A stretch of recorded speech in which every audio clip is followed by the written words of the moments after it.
নিজের বিয়ের আসরে যখন কেউ এসে বলল আজকে নাকি আমার বউয়ের ডেলিভারি হবে এবং এর বাচ্চার বাবাও নাকি আমি হব, কথা শুনে আমার তো 12টা বেজে গেছে। কবুল বলার পূর্ব মুহূর্তে একটা পিচ্চি দৌড়ে এসে আমার হবু শ্বশুরকে বলল, আঙ্কেল আঙ্কেল, সুমি আপুর ব্যথা উঠেছে, ওনাকে নিয়ে এখন হাসপাতালে যেতে হবে। আর আমি দোয়া করি আন্টির জন্য একটা মেয়ে বাচ্চা হয় ঠিক আমার মতোই। পিচ্চির কথা শুনে আমার মুখের কথা বলা বন্ধ হয়ে গেল। আমি জানতাম মেয়েটা 9 মাসের প্রেগনেন্ট, কিন্তু এই বিয়ের মঞ্চে বসে যে আমাকে এই কথা শুনতে হবে এটা আমার ধারণার বাইরে। পাশ থেকে কে জানি বলল, ভালোই তো, জামাইয়ের কপাল ভালো যে বউয়ের সাথে একটা সন্তানও গিফট পেয়ে যাবে। বিষয়টা আপনাদের বুঝিয়ে বলি কিভাবে কি হয়েছিল, তাহলে হয়তো বুঝবেন। আজকে রাতে সবাই মিলে টেবিলে বসে খাবার খাচ্ছি, তখন বাবা বলল, রিফাত তোর সাথে কিছু কথা ছিল। আমি বললাম, জি বাবা বলেন, কি বলবেন। বাবা বলল, আসলে আমি একটা সিদ্ধান্ত নিয়েছি। আমি বললাম, জি বলেন। বাবা বলল, আমরা সবাই মিলে তোর বিয়ে ঠিক করেছি। বিয়ের কথা শুনতেই আমি আম্মুর দিকে তাকালাম। আম্মু আমাকে ইশারা করে বলল, বাবা আমি কিছু জানি না এইসব, আমাকে তুই কিছু বলিস না। বাবা আমাকে আবার বলল, তুই তো জানিস আমি এক কথার মানুষ। আমি বললাম, জি বাবা বলেন। বাবা বলল, তোর এই বিয়েতে মেয়ে পক্ষ আমাদের 5 লক্ষ টাকা দিবে, এজন্য মূলত এই বিয়েটা হবে। আর মেয়ের বাবা আমার পূর্ব পরিচিত, যার কারণে আমি না করি নাই। বাবা আমার বিয়ে ঠিক করেছে মানলাম, কিন্তু যখন আমাকে টাকার কথা বলল তখন আমার মনে হলো এখানে একটা প্যাচ তো আছেই। আমি বাবাকে অনেক ভয় পাই। ভয় পাওয়ার কারণ একটাই, সেটা হলো আমি যখন কোনো অপরাধ করি তখন বাবা আমাকে দরজা বন্ধ করে ইচ্ছা মতো মারে। এটাই হয়তো ভয়ের কারণ। বাবার কথা শুনে কিছুক্ষণ আমি নীরব ছিলাম, কিন্তু আমার মনের সন্দেহ দূর করার জন্য বললাম, বাবা আপনি এটা জানেন না, যৌতুক নেওয়া বা দেওয়া খুব বড় অপরাধ। বাবা বলল, তোর আমাকে বোঝাতে হবে না, আমি সবকিছু বুঝি। এটাকে যৌতুক নেওয়া বলে না, এটা হলো সুযোগের সদ্ব্যবহার। আমি বললাম, বুঝলাম না বাবা, আপনি কি বলতে চান। বাবা বলল, বিষয়টা হলো তুই যে মেয়েকে বিয়ে করবি সেই মেয়ে 9 মাসের প্রেগনেন্ট, আর মেয়েটা কার সাথে যেমন করেছে কিছুই বলে না, এজন্য মেয়ের বাবা চাই ওকে বিয়ে দিতে। বাবার কথা শুনে আমার কথা বলা বন্ধ হয়ে গেল। আমি যে কি বলবো এটাই বুঝতে পারছি না। শুধু বললাম, বাবা আমি এখন বিয়ে করতে চাই না, তাও আবার একটা 9 মাসের প্রেগনেন্ট মেয়েকে। বাবা বলল, তুই বললেই হবে, এত কিছু আমি শুনতে চাই না, আমি যা বললাম তাই হবে। এই কথা বলে বাবা খাবার রেখে চলে গেলেন। আমি খাবার টেবিলে মাথা নিচু করে বসে আছি। আম্মা আমার মাথায় হাত দিয়ে বলল, বাবা আমি কি করব বল, তোর বাবা যে কেমন মানুষ এটা তো জানিসই। আমি তোরে এটাই বলবো যে তুই পালিয়ে চলে যা, এই বিয়ে তোর করতে হবে না। আমি খাবার রেখে রুমে চলে গেলাম। রুমে গিয়ে আপুকে কল দিলাম। আপু আমার বড় না, কিন্তু ও আমার সমবয়সী, বলতে পারেন আমরা যমজ ভাই বোন। আর ও 1 মিনিটের বড় আমার, এজন্য আপু বলি। আর আপু মেসে থেকে পড়াশোনা করে। আপু ফোন রিসিভ করে বললাম, রিফাত বল। আমি বললাম, আপু আমি কিন্তু পালিয়ে চলে যাব ভাবতেছি। আপু বলল, কি বলিস, ভাই তো এখনো পিচ্চি মেয়ে, আর একটু বড় হোক, মাই হলো আমার গার্লফ্রেন্ড। আমি বললাম, মাইকে নিয়ে আমি পালিয়ে যাব তোরে বলছি। আপু বলল, তাহলে। আমি বললাম, একা একা পালিয়ে চলে যাব। বাবা একটা 9 মাসের প্রেগনেন্ট মেয়ের সাথে আমার বিয়ে ঠিক করেছে, আর বাবাকে নাকি আরো কয়েক লক্ষ টাকাও দিবে। টাকার জন্য বাবা আমাকে কুরবানি দিতে চাইছে। আপু বলল, কি বলিস এইসব, বাবা তো আমাকে কিছুই বলে নাই। ওয়ানেক্স হচ্ছে সবচেয়ে বিশ্বস্ত বুকমেকার। পিএসডি এবং সিরিয়া এই অ্যাপের অফিসিয়াল পার্টনার। এই অ্যাপে আপনি cricket, football, tennis live match দেখে এবং তাদের ভবিষ্যৎবাণী করে সহজেই অর্থ উপার্জন করতে পারবেন। সেই সাথে বিএমডাব্লিউ গাড়ি, আইফোন, ল্যাপটপ এবং আরও অনেক নগদ পুরস্কার জেতারও সুযোগ রয়েছে। এই অ্যাপটিতে আপনি crash crystal, under and over 21 ইত্যাদি গেম খেলে সহজেই আয় করতে পারবেন। আপনি বিকাশ, নগদ, রকেট, ব্যাংক, ক্রিপ্টো, পেপাল এবং অন্যান্য সহজ পদ্ধতির মাধ্যমে সহজেই আপনার জেতা টাকা তুলতে পারবেন। এখানে আপনি 24 ঘন্টা 7 দিন গ্রাহক সহায়তা পাবেন। তাই এখনই গুগলে ওয়ানেক্স সার্চ করে প্রথম ওয়েবসাইটে গিয়ে রেজিস্ট্রেশন করুন। আর হ্যাঁ, রেজিস্ট্রেশনের সময় আমার প্রোমো কোড VOTO7 ব্যবহার করে প্রথমবার ডিপোজিটে 20,000 টাকা পর্যন্ত পান। আমি বললাম, থাক বোন, তোর জানতে হবে না, তোরা তো দূরে গিয়ে সুখে আসোস, যত কষ্ট আমাদের, ফোন রাখ। আপু বলল, আরে রিফাত শোন শোন। আমি আপুর কোনো কথা শুনলাম না, ফোন কেটে দিলাম। ভাইয়া ভিতরে আসবো। সামনে তাকিয়ে দেখি মাহি। মাহি হলো আমার চাচাতো বোন। মাহি নামে আমার আরেকটা গার্লফ্রেন্ড আছে, ও আবার আমার চাচাতো বোন মাহির বান্ধবী। নাম দুইটা, কিন্তু একজন চাচাতো বোন আরেকজন গার্লফ্রেন্ড, এই পার্থক্য আর কি। মাহি আমার পাশে বসে বলল, ভাইয়া বড় আব্বু এসব কি বলে, আমি তো সবকিছু শুনলাম। যদি আমার বান্ধবী এসব শুনতে পারে না, ও কিন্তু আত্মহত্যা করবে, ওকে তো তুই চিনিসই। আমি বললাম, আমি কি করব তুই বল মাহি, তবে আমি পালিয়ে যাব, আমি এই বিয়ে টিয়ে করতে পারবো না। মাহি বলল, একটা ভালো মেয়ে হলে মানা যেত, কিন্তু একটা প্রেগনেন্ট মেয়ে, এমনও হতে পারে বিয়ের আসরে মেয়ের ডেলিভারি হয়ে যাবে, কবুল বলবি আর বাবা ডাক শুনবি, তাই তো। আমি বললাম দেখ মেজাজ গরম করবি না, এমনি কিন্তু মন খারাপ। মাহি বলল ভাইয়া রাফি কল দিয়েছে দেখ। আমি ফোন রিসিভ করে বললাম রাফি বল কি হয়েছে। রাফি বলল মামা একটা মেয়ের বাসার নিচে দাঁড়িয়ে আছি, তুই আয় তো। আমি বললাম এই রাতের বেলায় তুই কোন মেয়ের বাসার নিচে দাঁড়িয়ে আসোস। রাফি বলল আরে আয় তো তুই, মেয়েটাকে আজকে পটাবো, বারান্দায় দাঁড়িয়ে আছে। আমি বললাম তুই গিয়ে কথা বল। রাফি বলল তোরে ছাড়া আমি কি কোনো কাজ করছি বল। আমি বললাম বিপদে আছি, ফোন রাখ তুই। ফোন কেটে দিতেই ভাই বলল তাহলে এখন কি করবি। আমি বললাম যা তো, বিরক্ত করিস না আমাকে।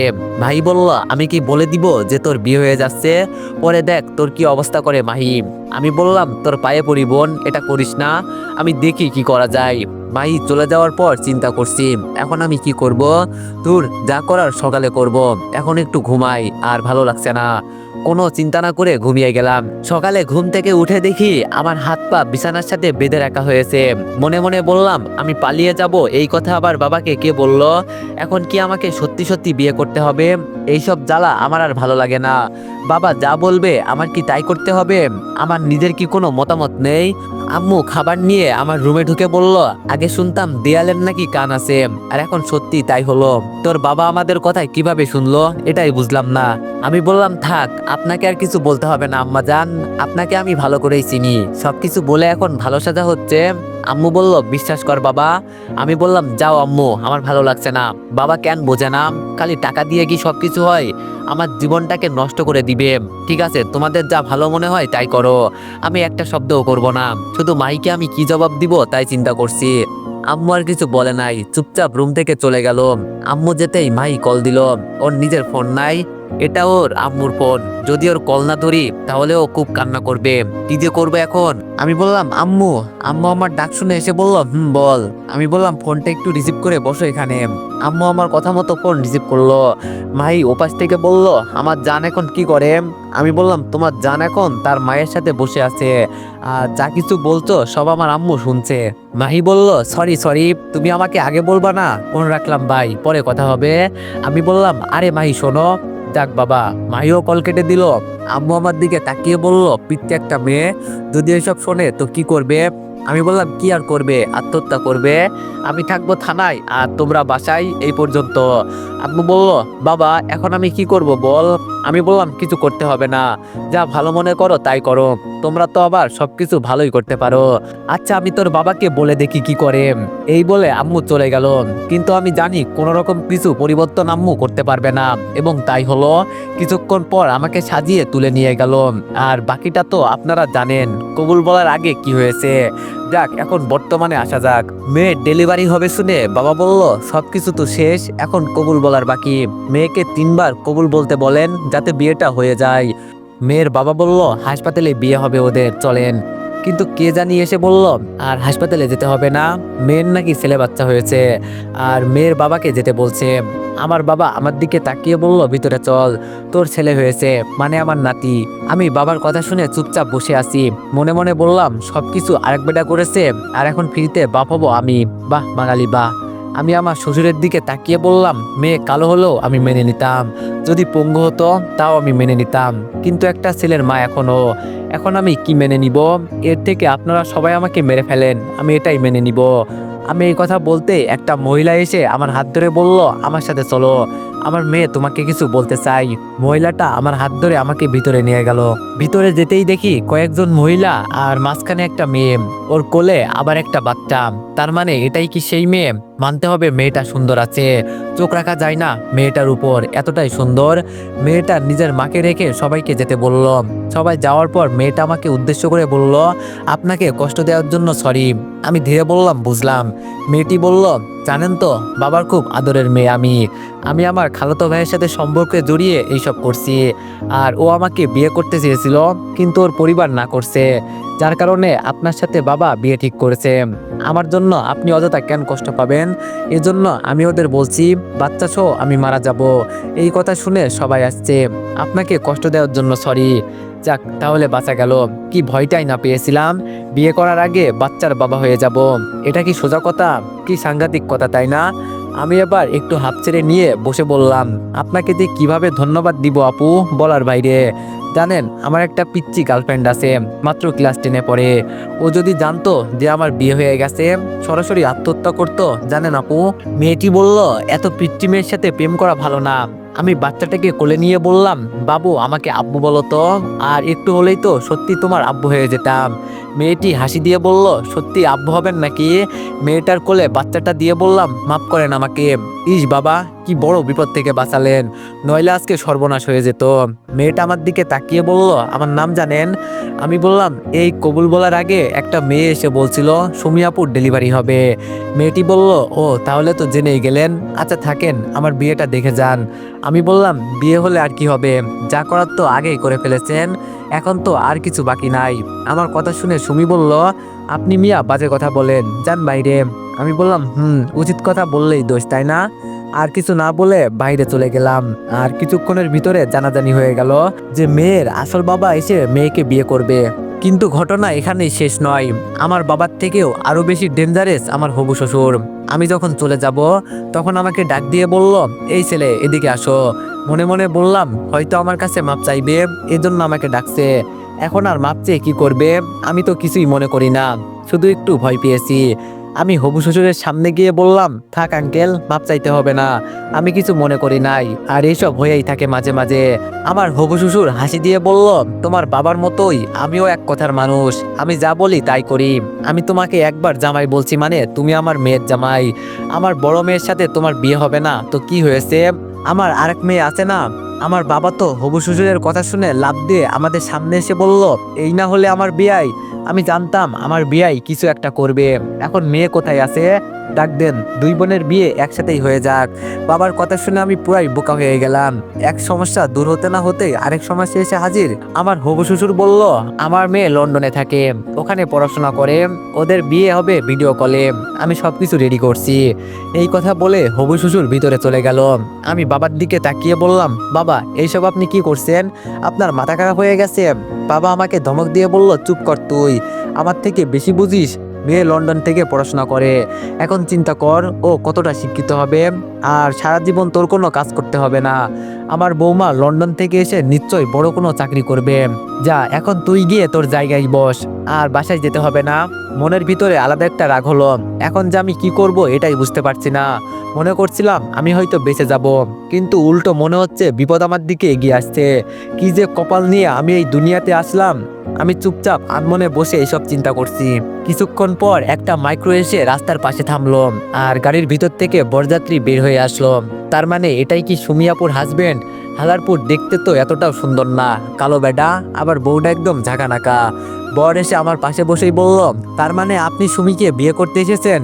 আমি একটু রাগ দেখিয়ে বললাম, ধুর মিয়া, আপনি আর কোনো কথাই বলবেন না, আপনার জন্য আজকে আমার সবকিছু শেষ। লোকটি বলল, বুঝলাম না ভাই। আমি বললাম, একটা বিষয় সমাধান হয়েছে যে আপনি সুমিকে বিয়ে করবেন, কিন্তু আপনার শ্বশুর নাকি এক কথার মানুষ। তিনি একবার আমাকে জামাই বলছেন আর আমি জামাই হয়ে গেলাম, এখন তো তিনি আমাকে যেতে দিবেন না। কি এক জ্বালাই পড়লাম যে ভাই আমি। লোকটি বলল, এখন আবার কি হয়েছে? আমি বললাম, কি হয় নাই তাই বলো। এখন আবার ছোট মেয়ের সাথে আমার নাকি বিয়ে দিবে, কি করব ভাই বলো? আমার একটা গার্লফ্রেন্ড আছে, সবকিছু শেষ হয়ে যাবে। হঠাৎ করে আমার শ্বশুর ভেতর থেকে বের হয়ে এসে বলল, সবকিছু রেডি আছে, কাজী সাহেব আপনি বিয়ে পড়ান। আগে সুমিয়াপুর বিয়ে শেষ হলো, আর যখন আমাকে বলা হলো কবুল বলতে, তখন আমি বাবাকে বললাম, বাবা আরেকবার বিষয়টা একটু চিন্তা করে দেখো, জীবন মরণের প্রশ্ন আমার। আমার কথা শুনে বাবা কোনো দামই দেয় নাই, উল্টো আমার হবু শ্বশুরকে বলল, আমি আমার বৌমাকে একটু দেখি।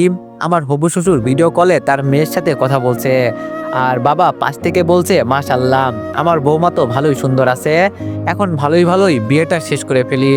আমার হবু শ্বশুর ফোনটা আমার হাতে দিয়ে বলল, আমার মেয়ে এখন কবুল বলবে, দেখো ও তোমার মতো ভয় পায় না, আর বিয়ে করতে কিসের এত ভয় আমি বুঝি না।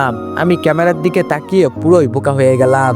সুমি আপু তো তাও যথেষ্ট সুন্দর ছিল, আর এই মেয়ের দিকে তো চোখ তুলে তাকানোই যাচ্ছে না। দুধের মতো সুন্দর দুই বোন, আর এদের একবার দেখলে পছন্দ হবে না কার? যে কোনো মানুষ ওদের দেখলে পছন্দ করে ফেলবে। কাজী যখন মেয়েকে কবুল বলতে বলল, মেয়েটা চুপচাপ কবুল বলে দিল। তবে ও আড়ালে যে চোখের পানি মুছলো এটা আমার নজরে এলো, হয়তো ওকে এই বিয়েতে জোর করা হয়েছে। এবার আমার কবুল বলার পালা। আমি চোখ বন্ধ করে মনে মনে বললাম, জানি না আমি কি সবকিছু শেষ করছি নাকি শুরু করছি। আমি তো এই বিয়ে করতে চাই নাই, কিন্তু এরপরও বাবা আমাকে জোর করে সবকিছু করাচ্ছে। আগে শুনতাম বাবা মা আমাদের জন্য যা করেন তা ভালোর জন্যই করেন, আর আজকে আমি সবকিছু হারিয়ে ফেলছি। একবারও চিন্তা করলাম না আমার পিচ্চি গার্লফ্রেন্ডের কি হবে। ওর তো কোনো দোষ নেই, ওরে জোর করে আমি রাজি করিয়েছি। আর আজকে যদি ও এইসব শুনতে পারে তাহলে কি করবে। এমনি মাই এত কিছু বোঝে না। এইসব চিন্তা করতে করতে চোখের কোণে হালকা জল এসে গেল। কাজী সাহেব আমাকে আবার বলল, বাবা একটু তাড়াতাড়ি কবুল বলো, আমাকে আরেকটা বিয়েতে যেতে হবে। আমি ফোনের দিকে তাকিয়ে একটা হাসি দিলাম আর বললাম, মাঝে মাঝে নিজের কিছু ইচ্ছে থাকে, কিন্তু আমাদের পরিবারের দিকে তাকিয়ে সবকিছু কুরবান করতে হয়। এটাই হয়তো আমাদের ভালোবাসা। শেষ পর্যন্ত আমি কবুল বললাম। কবুল বলতেই আমার বউ ফোনটা কেটে দিল। আমি চুপচাপ বসে আছি। বিয়ে করেছি ঠিকই, কিন্তু এখন আর আমার সাথে আমার বউ নেই। আমার শ্বশুর এসে আমার পাশে বসে বলল, বাবা দেখো আমার মেয়ে এতটাও খারাপ না, ও কয়েকদিন পর দেশে আসবে, তখন তুমি তাকে দেখে বুঝতে পারবে যে ও কেমন মেয়ে। আর আমার যদি ভুল হয়ে থাকে মাফ করে দিও। আমি বললাম, আরে না বাবা, কি যে বলেন, ভুল আপনার হবে কেন, ভুল তো আমি করেছি। আচ্ছা বাবা ভালো থাকবেন, এখন আমাকে যেতে হবে। আমি এবার বাবাকে বললাম, তো চলেন এখন যাওয়া যাক। বাবা আমাকে ইশারা করে বলল, তুই যা আমি আসছি। আমি নেমে একটু সামনে যেতেই সুমি আপুর হাজবেন্ড আমাকে ডাক দিল। আমি ওদের সামনে গিয়ে বললাম, জি বলেন। সুমি আপু আমার দিকে তাকিয়ে বলল, নিজের বিপদ নিজেই ডেকে আনলে। আমি ভাবছিলাম তোমাকে বাঁচিয়ে দিব, কিন্তু পারলাম না, আমাকে মাফ করে দাও। তবে একটা কথা, আমাকে দেখে তোমার যতটা ভালো মনে হয়েছে তার চেয়ে ভয়ানক কিন্তু আমার বোন। ও আমার ছোট বোন হয়, ওকে আমি ভালো করেই চিনি। প্রচুর রাগী একটা মেয়ে, ওর মতামতের বিরুদ্ধে কিছু হলে ও খুব রেগে যায়, আর আজকে তাই হয়েছে। তবে আর যাই কিছু করো না কেন, সবসময় সাবধানে থাকবে, ঠিক আছে? আমি বললাম, ধন্যবাদ আপু বলার জন্য। আমি একটা রিক্সা নিয়ে বাসার সামনে চলে গেলাম। একটা চায়ের দোকানে বসে রাফিকে কল দিলাম। রাফি ফোন রিসিভ করে বলল, আমি মাত্র বাসা থেকে বের হয়েছি, তুই দোকানে বস, আসছি। কিছুক্ষণ পর রাফি চলে আসলো। রাফি আমার অবস্থা দেখে বলল, তোর শরীরে বিয়ের শ্বাস কেন, নাকি ইচ্ছে করে এইসব পড়লি?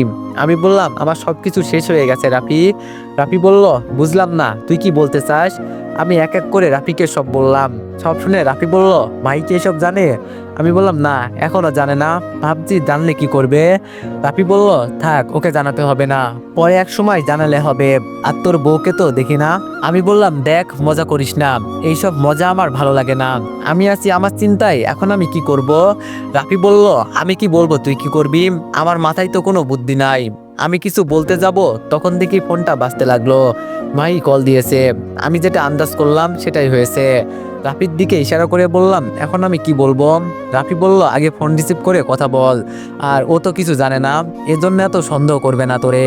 আমি রাফির কথা মতো ফোন রিসিভ করলাম। ফোন রিসিভ করতেই মাই বলল, বেবি আমার না। আমি বললাম, কি বলো। মাই বলল, আজকে এক বান্ধবীর বিয়েতে গিয়েছিলাম। আমি বললাম, আমাকে বললে না তো। মাহি বলল, তোমাকে বললে কি তুমি যেতে দিতে? আমি বললাম, আমাকে বলো নাই, তাহলে এখন বলছো কেন? আর আমি তোমাকে যেই বিষয়ে না করি সেটাই বারবার করো। মাহি বলল, আমি তোমাকে বলতে চেয়েছিলাম কিন্তু ভয় হয়েছিল।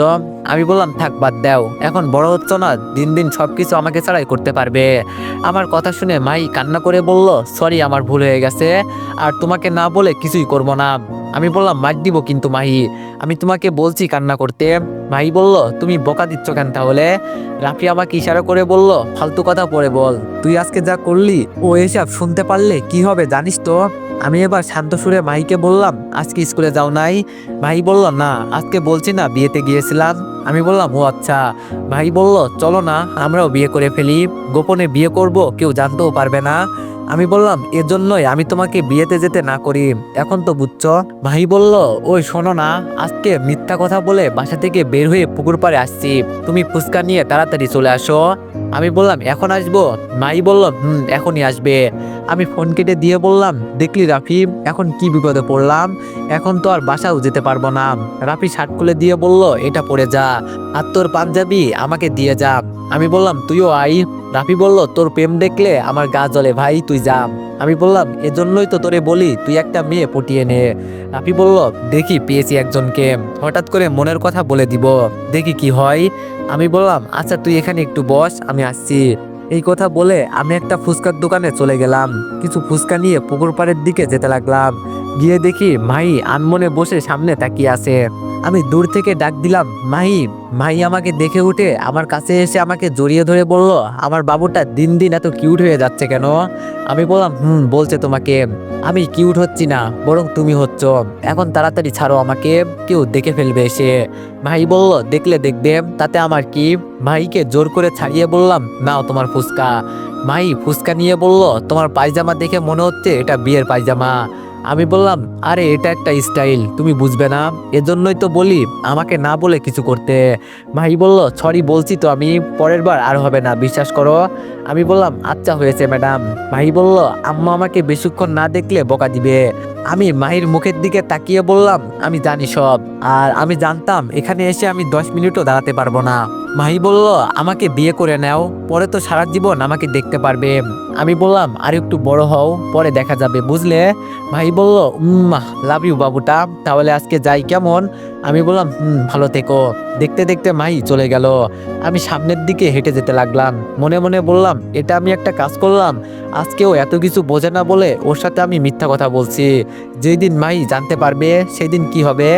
দোকানের সামনে যেতেই রাফি বলল, বাবা 10 মিনিট হলো না, গেলের ভিতরেই প্রেম শেষ? আমি বললাম, তুই তো জানিস ওর আম্মুকে বাসা থেকে বের হতে দেয় না। আচ্ছা চল আমাদের বাসায়। রাফি বলল, না আজকে আর যাবো না, এখন আমাকে এক জায়গায় যেতে হবে, পরে তোরে বলবো নি। তাহলে এখন আমি গেলাম কেমন? আমি আচ্ছা বলে বাসার দিকে যেতে লাগলাম। বাসার সামনে গিয়ে কলিং বেল বাজাতে আপু এসে দরজা খুলে দিল। আপুর দিকে তাকিয়ে বললাম, তুই আবার কখন এলি? আপু বলল, কিছুক্ষণ আগে এলাম। আমি তো এসেছিলাম বাবাকে সবকিছু বলতে, কিন্তু এসে শুনি বাবা নাকি সবকিছু করে ফেলেছে। আমি হাসি দিয়ে বললাম, আমাকে যদি বাবা নিজের সন্তান মনে করতো তাহলে আর এমন করতো না। একবার বিয়ে ভেঙে গেছে, কিন্তু আমাকে ধরে ছোট মেয়ের সাথে বিয়ে করিয়ে দিল। এটা কি কোনো কথা তুই বল? আমার কথা শুনে আপু কিছু বলল না, চুপচাপ দাঁড়িয়ে আছে। আমি ভিতরে ঢুকে বললাম, এমন একদিন আসবে আপু আমাকে হারিয়ে ফেলবি, পাবি না। সবাই মিলে আমার সাথে যা শুরু করছে একদিন হারিয়ে যাব। আম্মু বলল, বাবা এইভাবে বলতে নেই, তোর বাবা তো তোর ভালোর জন্যই কিছু করছে। আমি বললাম, থাক থাক আম্মা জান, আপনাকে আর কিছু বলতে হবে না, সবকিছু করে এখন আর ভালো সাজতে হবে না। আমি চুপচাপ আমার রুমে চলে গেলাম। রুমে গিয়ে ফ্রেশ হয়ে বসে বসে চিন্তা করছি, বিয়ে তো ঠিকই করেছি, কিন্তু বইয়ের সাথে যে কথা বলবো সেই ফোন নাম্বারও আমার কাছে নেই। এর নামে কি বিয়ে? ফোন ডেকে ঘুমিয়ে গেলাম। সারাদিন রুমের ভিতরেই পার করে দিলাম। আপু ডেকে গিয়েছিল খেতে, কিন্তু আমি না করেছি খাবো না। রাতেও আপু আসছিল, কিন্তু আমার এক কথা, আমি খাবো না। বাবা যেহেতু সবকিছু করতে পারে তাহলে বাবাকেই বলো খেতে। আম্মু ডেকে গিয়েছিল, কিন্তু আমি বলছি যাব না মানে যাব না, হয় রুমে পড়ে মরবো, নইলে আমাকে এইসব বিষয় থেকে মুক্তি দিবে। রাতে কারো কথা না শুনে ঘুমিয়ে গেলাম। সকালে কেমন যেন চিৎকার চেঁচামেচির আওয়াজ শুনে ঘুম ভাঙলো। তাড়াতাড়ি দরজা খুলে বের হলাম, আর দরজা খুলে বের হয়ে দেখি আমার বউ আমার বাসার সামনে দাঁড়ানো, আর তার সাথে একজন উকিল এসেছে, কিন্তু ও ছিল লন্ডনে। সকাল সকাল ও এখানে কিভাবে এলো? হয়তোবা রাতে এখানে এসেছে। বাবার দিকে তাকিয়ে দেখি বাবা এক কোণায় চুপচাপ দাঁড়িয়ে আছে। যার সাথে আমার বিয়ে হয়েছিল, মানে আমার বউ, সে আমার সামনে এসে বলল, তুই কি সেই ছেলে? আমি বললাম, আপনি কি বলতে চান আমি বুঝলাম না। আর শ্বশুর আব্বা বলল, আপনি কয়েকদিন পর আসবেন। আমার বউ বলল, রাখ তো শ্বশুর আব্বা, তোর কি মনে হয় আমি এত সহজেই তোরে বিয়ে করে নিব? এতটাই বোকা আমি? শুধু বাবার মুখের দিকে তাকিয়ে কবুল বলছি।